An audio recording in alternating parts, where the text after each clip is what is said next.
വിജയത്തിൻ്റെ രഹസ്യം എന്താണെന്നറിയോ? ഒരിക്കൽ ഒരു സന്യാസിനോട് ഒരാൾ ചോദിച്ചു, ജീവിതത്തിൽ വിജയിക്കണമെങ്കിൽ എന്ത് ചെയ്യണമെന്ന്.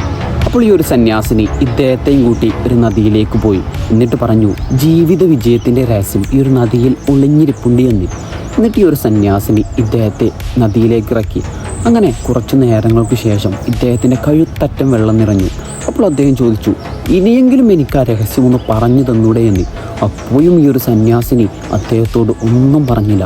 കുറച്ചു നേരങ്ങൾക്ക് ശേഷം ഇദ്ദേഹം മുഴുവനായിട്ട് വെള്ളത്തിലേക്ക് മുങ്ങി. അങ്ങനെ അവസാനം തൻ്റെ സകല ശക്തിയും എടുത്ത് ഈ ഒരു സന്യാസിയെ തട്ടി മാറ്റിക്കൊണ്ട് ഇദ്ദേഹം കരയിലേക്ക് വന്നു. എന്നിട്ട് വളരെ ദേഷ്യത്തോടെ ചോദിച്ചു, താങ്കൾ എന്താണ് ചെയ്തുകൊണ്ടിരിക്കുന്നത് എന്ന്. ഈ ഒരു സന്യാസിനി വളരെ ശാന്തമായി പറഞ്ഞു, ഇതുതന്നെയാണ് ജീവിതത്തിൽ വിജയത്തിൻ്റെ രഹസ്യം. വിജയത്തിന് നമ്മൾ കുറച്ച് മാത്രം പരിശ്രമിച്ചതുകൊണ്ട് കാര്യമില്ല. നമ്മളുടെ എഫേർട്ട് മുഴുവനായിട്ട് നമ്മൾ ചിലപ്പോൾ ഇടേണ്ടി വരും.